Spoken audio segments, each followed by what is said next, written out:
Buenos días, soy la doctora Moro del Centro de Coordinador de Red y Telesalud de la provincia de Santa Fe.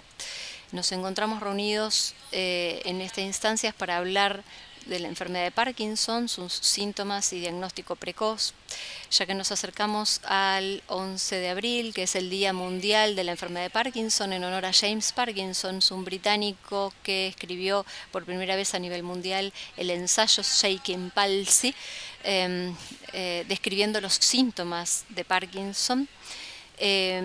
Bien, esta enfermedad es una enfermedad neurodegenerativa. Inicialmente, ¿qué significa neurodegenerativa? Es un grupo de neuronas que comienza a perderse, a generar una muerte programada, y esto debilita circuitos neuronales que específicamente usan dopamina y que tienen que ver con la facilitación del movimiento motor. ¿Por qué es generada esta enfermedad del Parkinson? Se han descrito factores ambientales como ciertos pesticidas, órganos fosforados, el MPTP, y normalmente es de aparición esporádica, aunque por ahí en la consulta puede estar la inquietud de si es una enfermedad hereditaria, genética, y nosotros sabemos que solamente en menos del 1% de estos trastornos tiene una agregación genética. Hay también algunos elementos protectores como son la cafeína y la nicotina. Ahora, ¿qué es la enfermedad de Parkinson? Nosotros sabemos que en nuestro sistema nervioso central tenemos sistemas motores y sistemas sensitivos que manejan nuestro cuerpo. El sistema nervioso motor, que se llama vía piramidal, se ve facilitado, toda la parte motora se ve facilitada por un sistema que se llama extrapiramidal, en donde está esta sustancia gris o sustancia negra, que se está en una parte del cerebro que se llama tronco cerebral. Se encuentran aquí las neuronas dopaminérgicas, que son las responsables de estimular la acción motora del paciente, de facilitar el movimiento del paciente. La neurodegeneración o la pérdida programada de neuronas ocurre en este sitio, como vemos en este corte anatomopatológico. Esto es una sustancia negra en un paciente normal, y esta es la pérdida de las neuronas dopaminérgicas en la enfermedad de Parkinson. Esto lleva a un déficit de la parte profunda cerebral, de sustancia gris profunda cerebral, que se llama cuerpo estriado y ganglios basales, y con esto la alteración del movimiento en el paciente. ¿Cuál es la manifestación clínica del paciente? Bueno, las manifestaciones clínicas sabemos que cuando a partir de la pérdida de neuronas de un 80% de este grupo neuronales empiezan los síntomas clínicos. Significa que muchos años antes los pacientes tienen pérdida neuronal, pero esto permanece en una etapa subclínica hasta que la pérdida ha sido en tal nivel que comienzan los síntomas motores.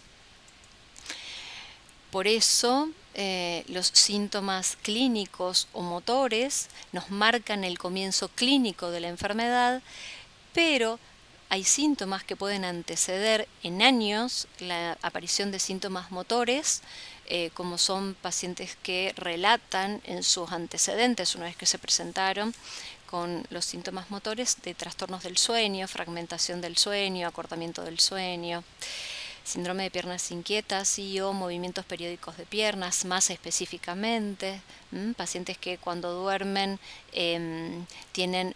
actúan todo lo que sueñan, disminución del olfato, fatigabilidad, dolores musculares, trastornos en la esfera emocional del paciente, como la angustia, la depresión. Sabemos que estas cuestiones pueden anteceder a los síntomas motores que dan el diagnóstico de la enfermedad de Parkinson. Bueno, estamos frente a un paciente que piensa que puede tener Parkinson, y uno de los motivos de consulta puede ser el temblor, que es un temblor de reposo. Nosotros llamamos temblor en cuentamonedas. El paciente genera como un movimiento de lo que es la pinza superior, y a su vez de pronosupinación de la muñeca. Esto principalmente es en reposo.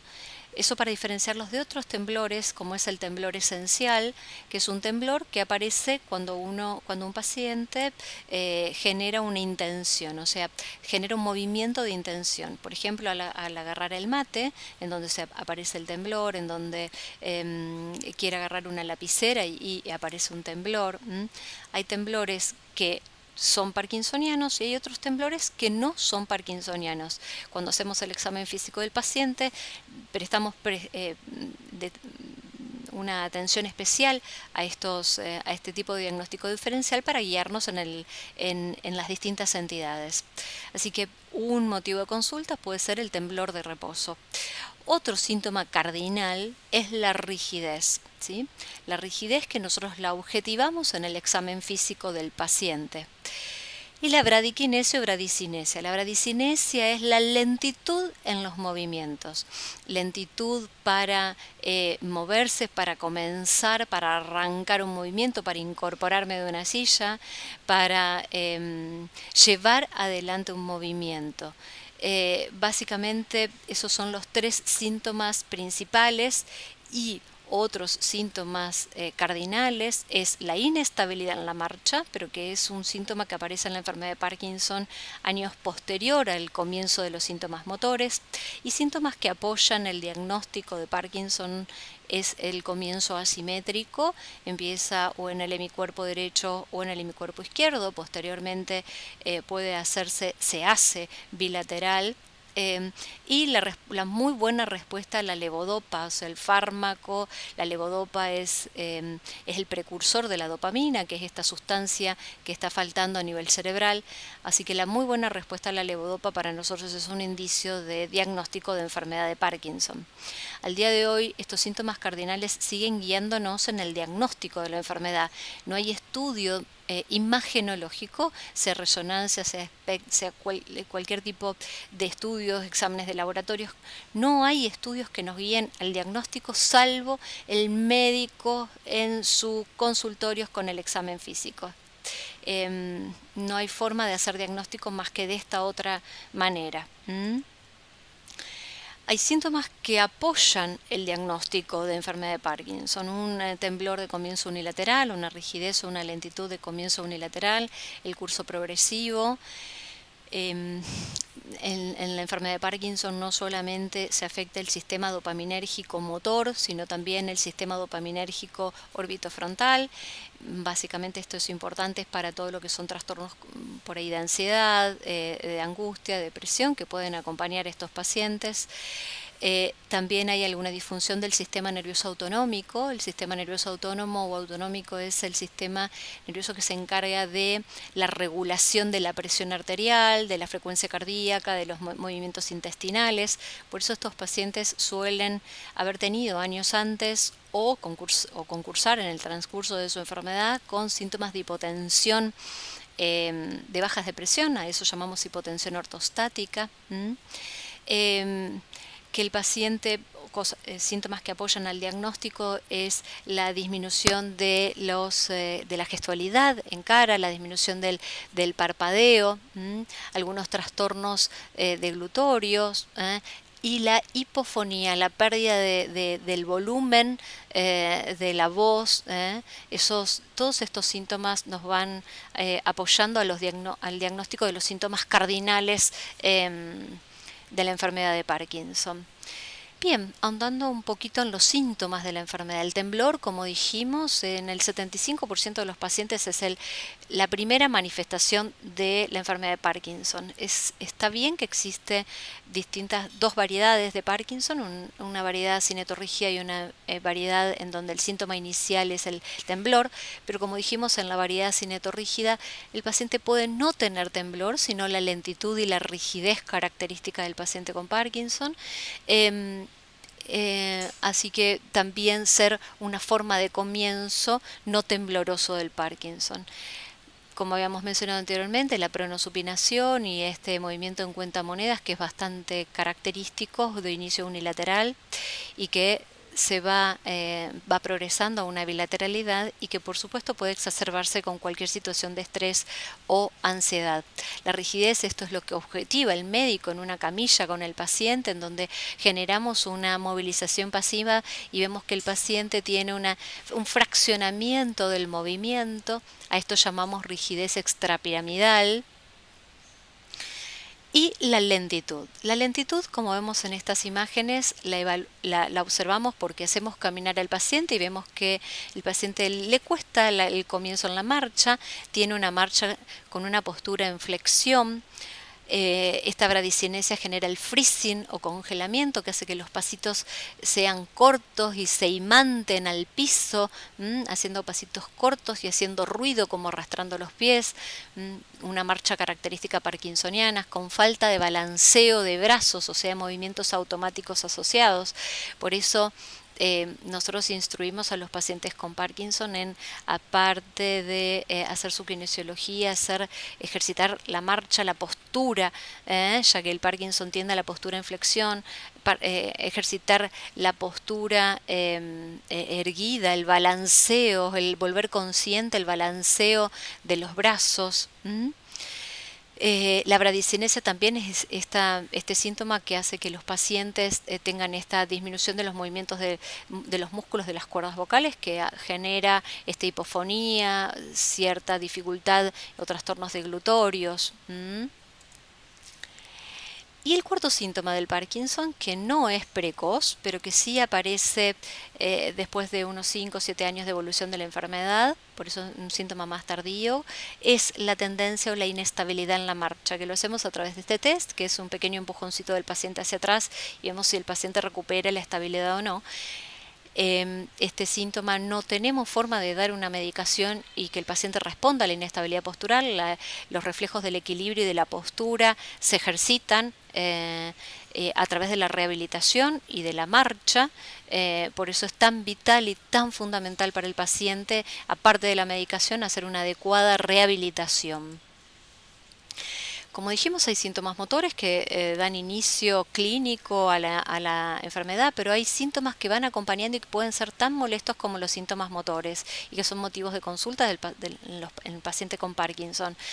Hablamos de las manifestaciones cognitivas y conductuales, la depresión, la ansiedad, no solamente por el diagnóstico de la enfermedad, que es una enfermedad crónica, sino porque también se debilita ciertos sistemas dopaminérgicos y serotoninérgicos. Por eso nosotros tenemos que estar muy atentos al paciente y de alguna forma detectar precozmente para introducir, si es necesario, un inhibidor de la recaptación de serotonina, que es un antidepresivo leve, porque esto mejora mucho la calidad de vida del paciente. Un paciente que está bien emocionalmente es un paciente que anda bien con su Parkinson. Estos síntomas se ven un poquito, es más frecuente encontrarlos en pacientes de edad adulta o que ya venían con trastornos emocionales previos, ¿no?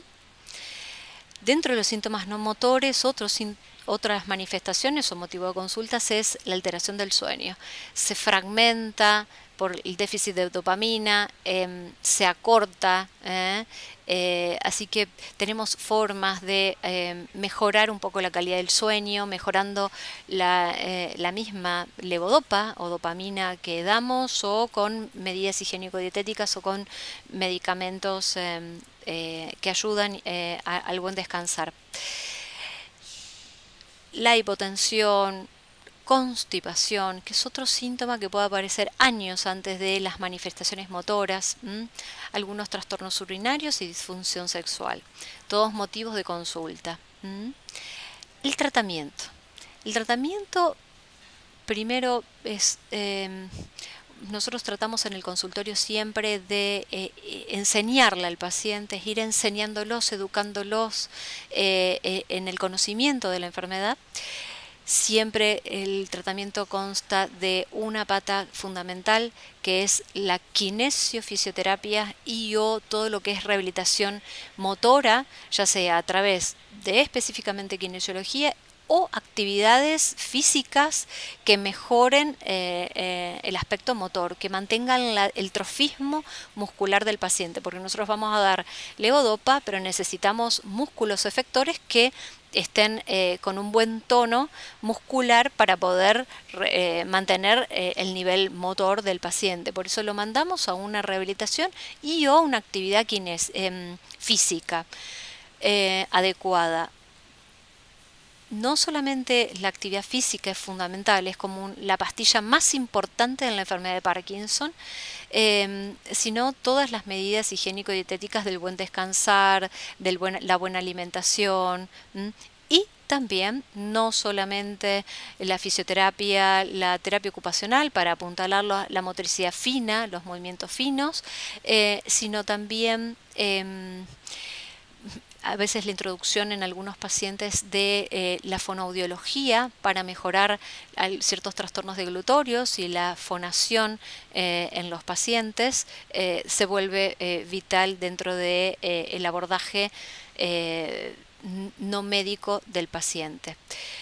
Nosotros tenemos una gran medicación que es la levodopa. Esta medicación se puede dar y aumentar y no tiene límite de dosis, salvo la tolerancia del paciente. No es una medicación que la damos y el paciente se le va a gastar el uso, la va a tomar de por vida, va a ser una buena herramienta de por vida para el paciente.